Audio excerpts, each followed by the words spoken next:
The settlers who arrived in New England in the early 1600s were searching for religious tolerance, but ironically, they were intolerant of others. 70 years later, their intolerance led to a Puritan witch hunt. 200 people were accused, from simple farmers to the governor's wife. I'm David Hartman. 300 years ago, New Englanders believed the devil and witches were real and had come to destroy them. On the charges of a handful of teenage girls in Salem, Massachusetts, they executed 20 of their innocent neighbors. Even today, reasonable people ask, what possessed old Salem village in 1692? The devil came to me and bid me serve him.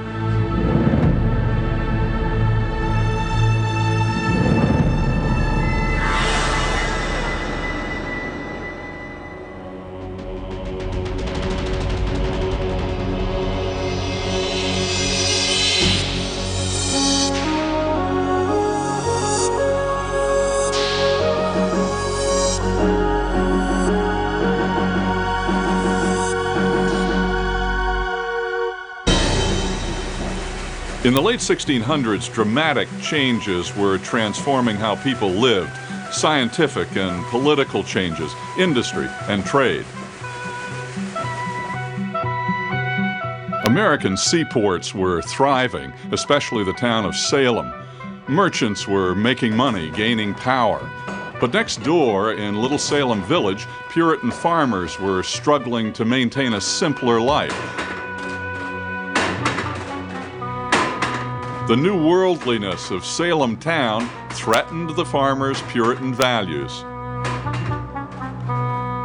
There was no love lost between town and village. Family rivalries and the village's desire for independence from the town divided the town and village.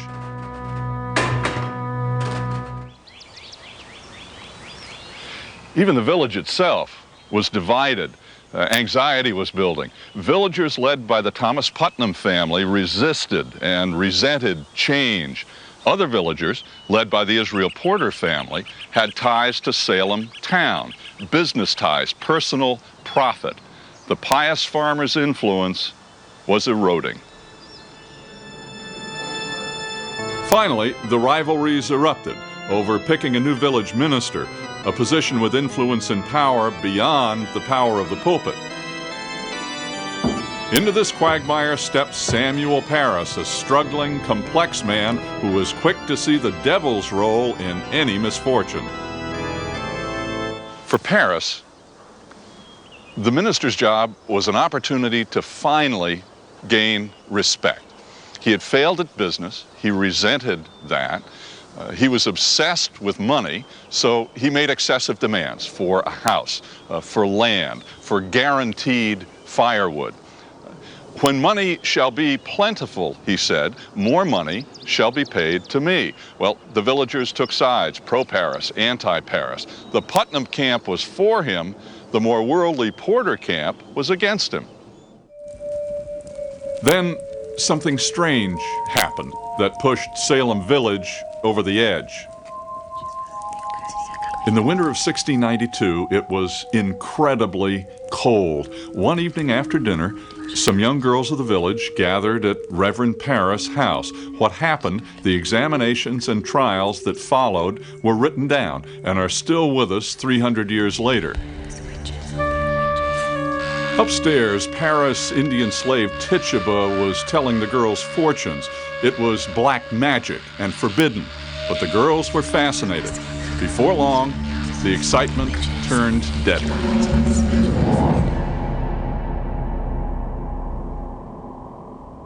Suddenly, one of the girls saw something, the ghostly form of a coffin.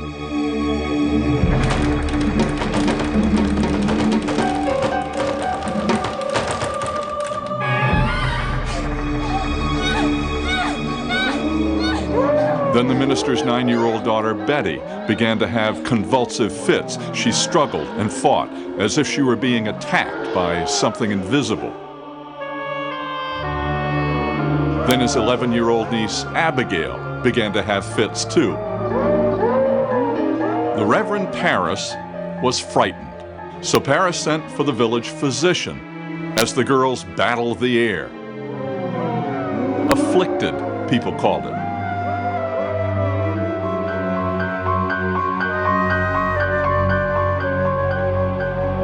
When Dr. Griggs couldn't find anything physically wrong, he diagnosed witchcraft. He said, the evil hand is upon them. Paris' worst fears of demons and the devil were being realized. What in God's name is happening? What is it, child?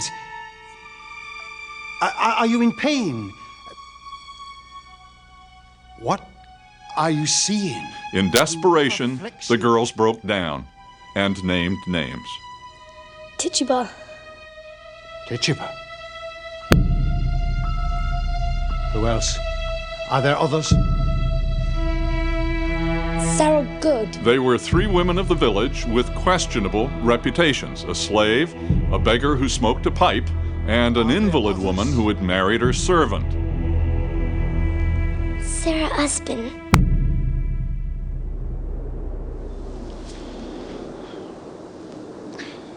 It was February 29th.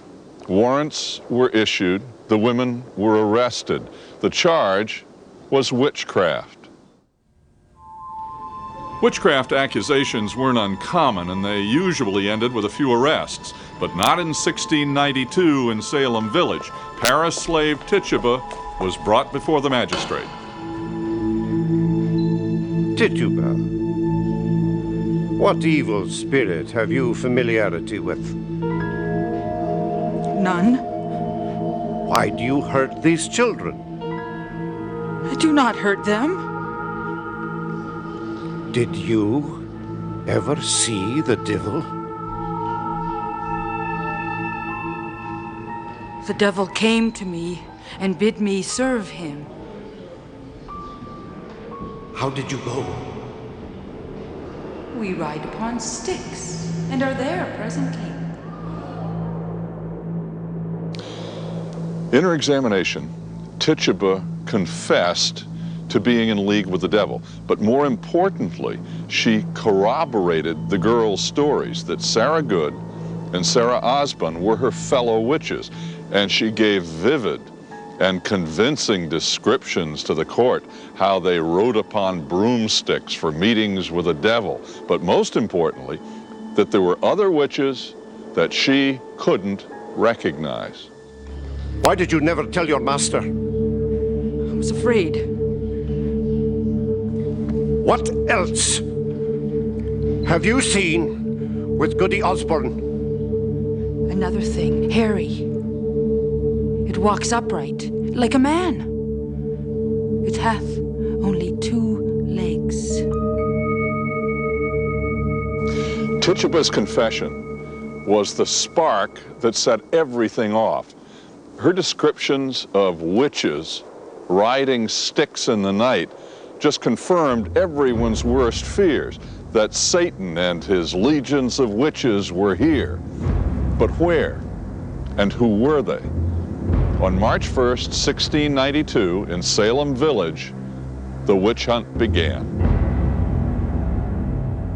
A sense of the past is very strong in Danvers. Descendants of the accused and their accusers still live here.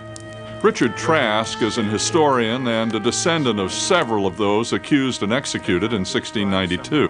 What is spectral evidence? Well, basically, spectral evidence was the afflicted children believed that they saw the invisible shape, something like a ghost, of the witches, except instead of being a ghost of someone dead, it was the spirit of the witches who were living, and these witches were trying to hurt the children, trying to convince them that they should sign the devil's book, or if not, they were going to rack them to pieces.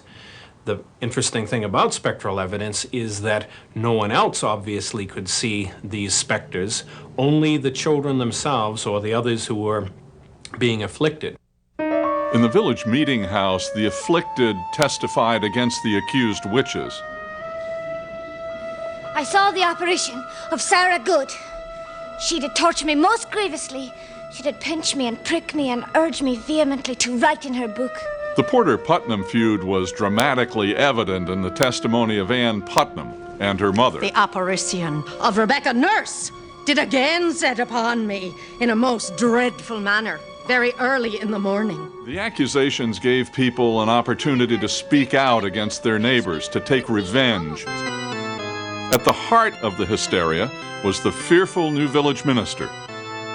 There are devils as well as saints here in Christ's little church. Reverend Parris didn't start the witch hunt, but he fanned the flames from his pulpit. Everybody is on one side or the other.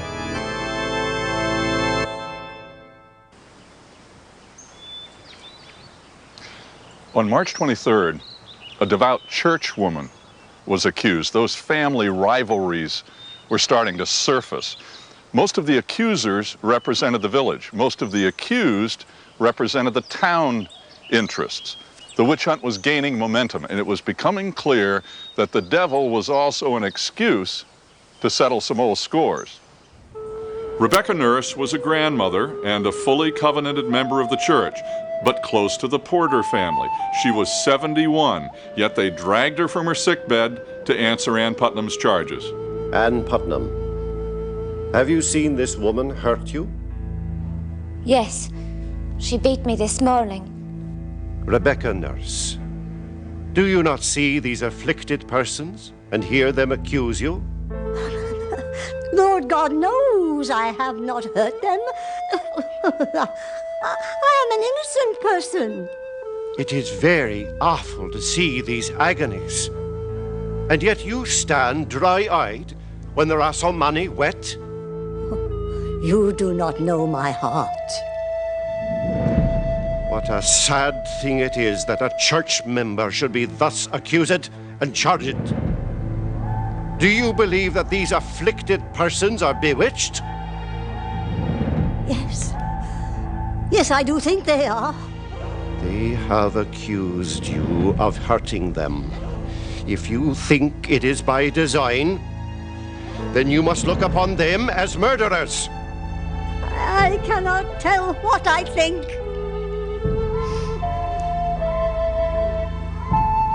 What do you think of this? I cannot help it. The devil may take my shape. Take my shape. When Rebecca Nurse was found innocent, her accusers erupted, insisting her specter was attacking them. Chief Justice Stoughton told the jury to reconsider. It did, this time guilty. July 19th, Rebecca Nurse was executed, then excommunicated. Over the summer of 1692, the convicted witches, 19 of them, were carted through the streets of Salem town to Gallows Hill. Instead of confessing, they forgave their accusers and prayed they would be the last innocent people executed. With a crowd all around, they were hanged, several at a time.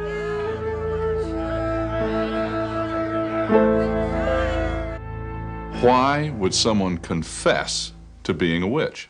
After the trials had begun, and after the first several executions had taken place, those people in jail understood that those people confessing were remaining in jail and maybe would be able to live, whereas those people who didn't confess were being brought up to trial and were being executed. So it was a way of at least staying for a period of time the hangman's noose. From the beginning, there was an undercurrent of opposition to all this. One of the judges left the court. Several ministers questioned the rules of evidence, especially spectral evidence. Robert Pike, a magistrate, appealed to the court. The witnesses, he wrote, were both informers and the sole judges of the crime. Well, by fall, even Governor Phipps's wife had been accused. So finally, Increase Mather was forced to act. On October 3rd, in a sermon to other ministers, he criticized spectral evidence. It were better that 10 suspected witches should go free than that one innocent person die. I'd rather judge a witch to be an honest woman than judge an honest woman to be a witch. On October 29th, Governor Phipps dissolved the court. Civil suits were brought to recover property of the accused. Those already found guilty were pardoned. The remaining accused were tried and exonerated. No one would ever die again in our country convicted as a witch.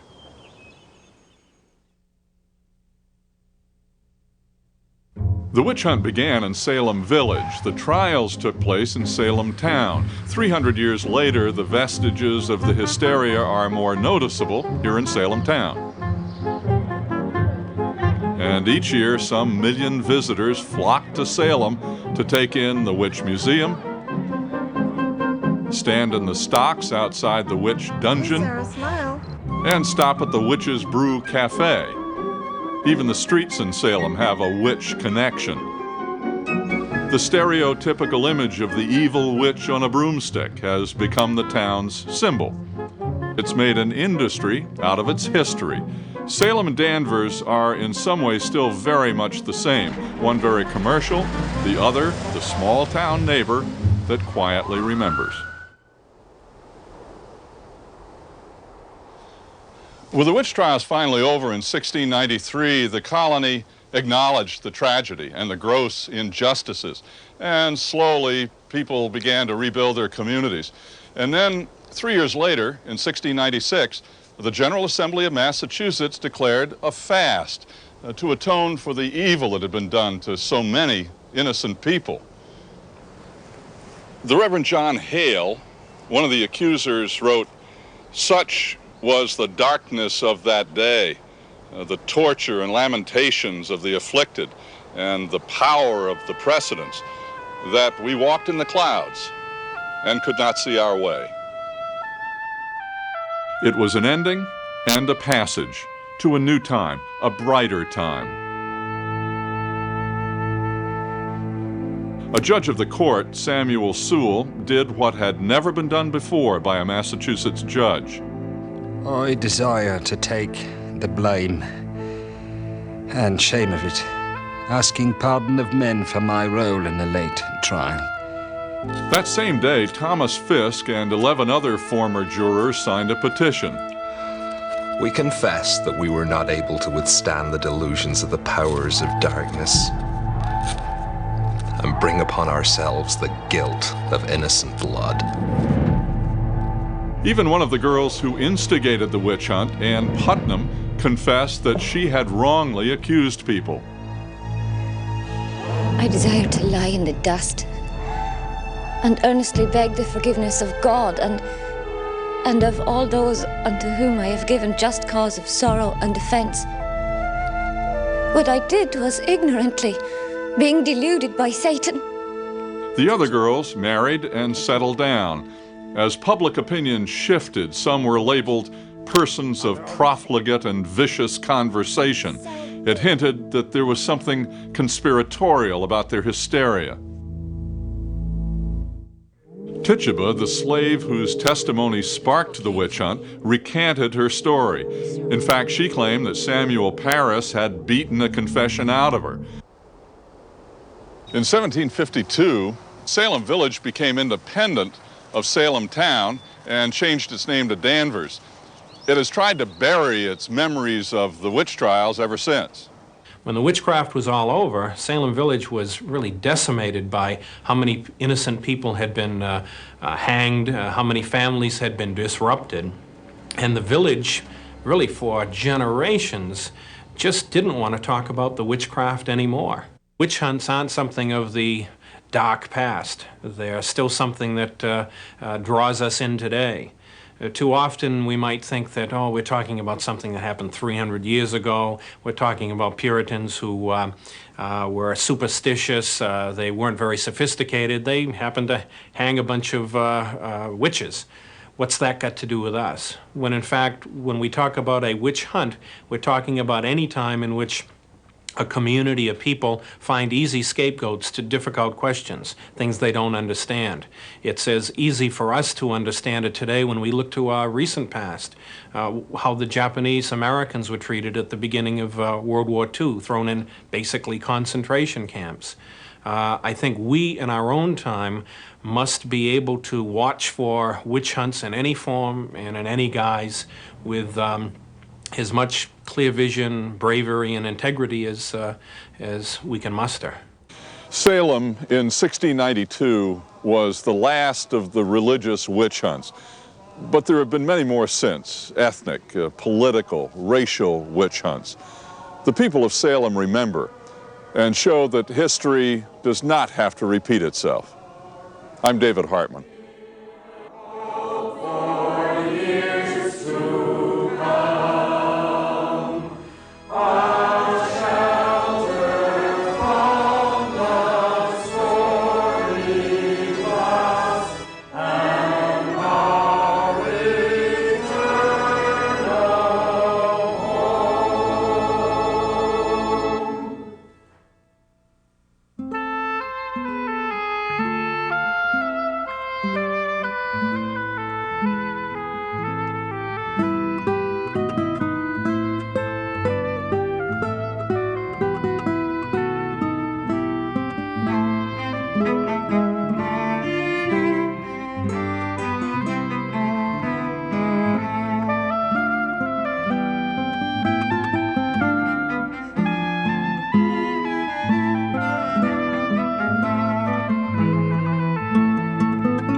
Coming up now, answers to the questions for rediscovering America, the Salem witch trials. The spark that started the witch hunt hysteria was the confession of Tituba, Reverend Parris's slave, that she was in league with the devil. Some of the accused confessed to being witches because if they confessed, they would remain in jail. But if they denied the charges, they could be executed. Try this activity with your class. Write an editorial about the witch trials in Salem that might have appeared in a 17th century newspaper. Then put them all together into a class editorial page. To learn more, members of the American Association of School Librarians and Assignment Discovery suggest The Devil in the Shape of a Woman by Carol F. Carlson. Ask your librarian to help you explore the many resources your library has to offer.